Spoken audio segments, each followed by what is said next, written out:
Rancher's Homestead. Welcome back to the channel. So the weather has officially changed here in Missouri, and we are kind of in a fall winter mix right now. Some days are super cold like winter, and other days are more just a regular fall day.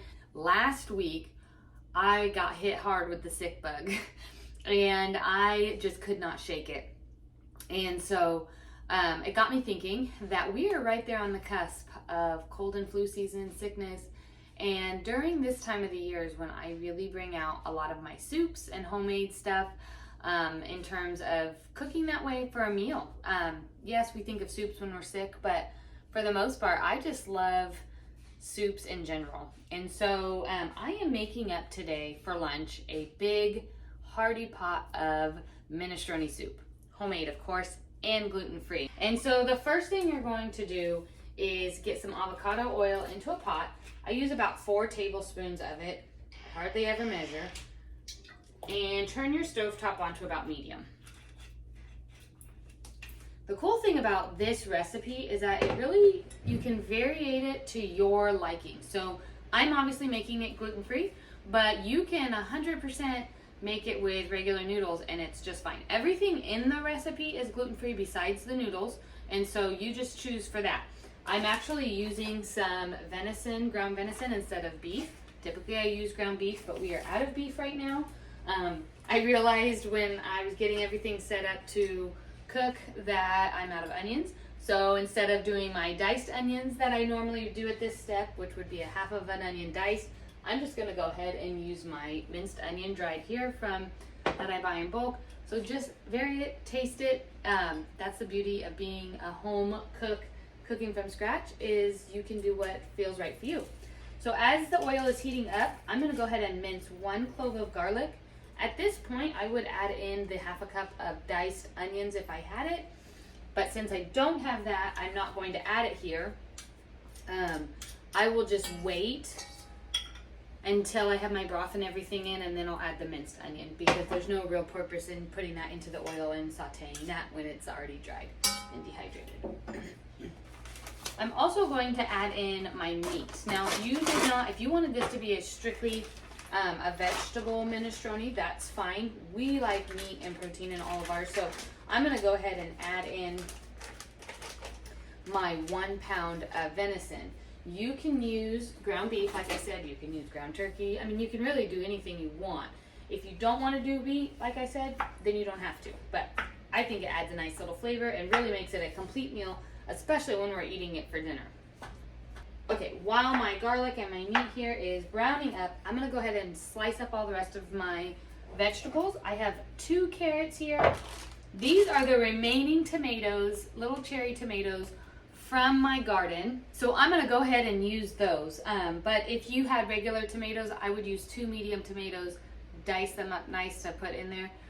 You also want a stalk of celery, dice that up as well. I actually have some frozen celery in my freezer already diced, so I'm just gonna sprinkle some of that in. And then all of my veggies will be ready to add to the pot once the meat is done.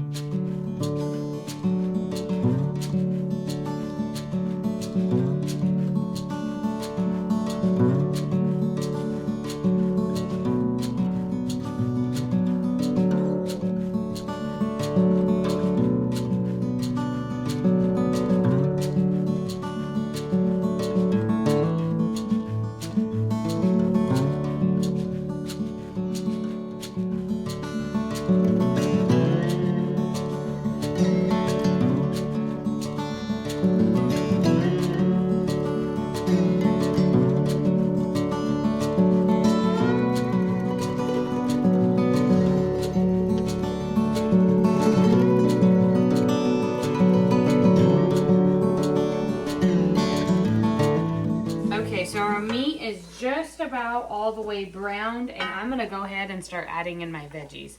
Now I have my carrots here diced up. I have my tomatoes here. I'm gonna add those on in.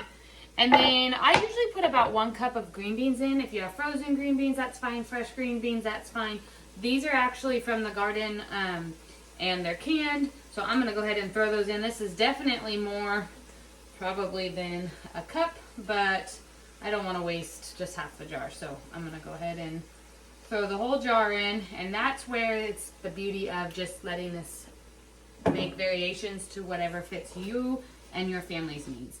Now I'm just going to stir this around, and I'm going to let it simmer here on my stove for about 7 minutes or so, and then we'll go ahead and add in all of our spices and our liquids and everything like that. Okay, so all of my veggies have been cooking here for about 7 minutes or so, and I'm going to go ahead and just start adding in all of my spices and the rest of my ingredients. So I'm going to do a half of a teaspoon of oregano.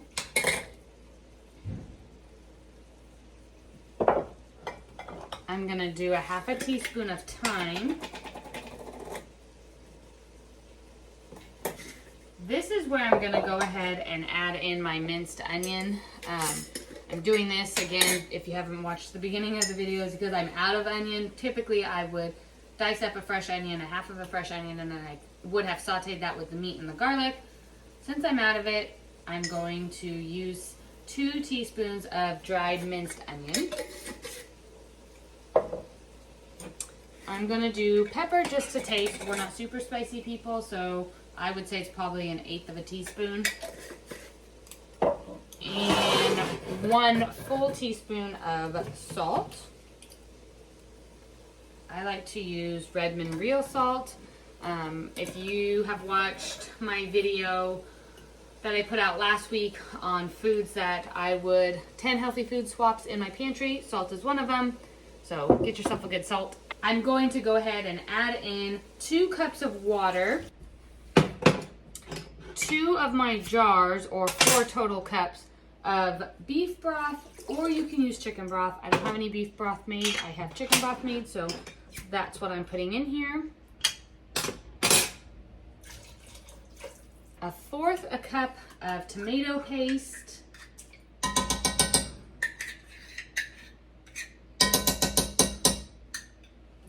And we're going to give it all a good stir. Now I'm going to go ahead and cover this, and I'm going to let this simmer for about 15-20 minutes. You just want your vegetables to be cooked all the way through. Since I started with canned green beans and my minced, my onions were the minced dried ones and all of that, it won't take very long for mine. Like I said, you can start with canned or you can start with frozen. You can start with fresh. The carrots will take the longest, so I'm going to keep this at about 6 on my stove. Let it simmer for about 15-20 minutes until my carrots are soft. That's really the ones I'm looking for to be soft. And then we'll go ahead and add in our garbanzo beans and our pasta shells. Okay, this has been simmering for about 15 minutes. It's smelling really delicious. Now I'm going to go ahead and add in the remaining ingredients. I have here just home canned garbanzo beans.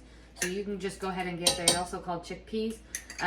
Get a can of them at the store, or if you like to home can your own beans like I do, that is a good, nice way to do it as well. And I just put a whole can of, or a whole jar of them in there because I don't do the cans. And then I'm going to go ahead and add in a whole box. It's about 10, I really want like 10 ounces in this. Sometimes I have to add another splash of water if the pasta doesn't look quite done yet and it looks like it's absorbing too much of the broth. But this is 12 ounces, and so I'm not going to just leave just a little bit left in the box. So I'm going to go ahead and dump the whole box of Jovial Foods gluten-free shell pasta. If you do not need to be gluten-free, just use regular pasta. We like the shells. You can really use whatever one you want, but the shells make it more of a traditional minestrone soup. I love Jovial Foods. Nobody can tell that they're gluten-free. I get them on Azure Standard, so I'll go ahead and drop that link in the description. I buy all of my pasta cuts. If I'm not making it myself, my egg noodle ones, gluten-free egg noodles, then I buy all of my pasta on Azure Standard by Jovial Foods, and I buy them in bulk. I buy them about twice a year maybe, and I get all the different cuts. So I'm going to go ahead and give this a stir, and then I'm going to let this just simmer away until the noodles are cooked all the way through. And then I'll add in a little bit of fresh spinach, or you can do kale. If you have it straight from the garden, that's even better. And I'm going to throw some of that in there, let it cook just for a few minutes, and then we will be ready to eat lunch. Okay, this soup is smelling so delicious. You may need to add just a little bit more salt to your liking or any of the spices if you don't feel that it is up to your liking, but we just love this soup. Again, you can change out the vegetables. You can use the vegetables you want. The ones I chose are more of a traditional minestrone soup, but you can use any kind that you would like. We like to garnish it with some freshly shredded Parmesan cheese. Again, you can do whatever you would like and what fits your family, but that always makes it delicious with a side of crackers or some slice of homemade bread. Any of that would be so yummy with this. So I hope this video was helpful for you. Make sure to like and subscribe to the video. I send out one new video every single week. Jump on over to the blog and join our homesteading email community over there. I send out one email a week with recipes, ranch life, gardening tips, canning tips, all of those things there as well. I hope this video was helpful for you. Stay well this winter and get yourself a good old pot of soup. We'll see you next time. Take care.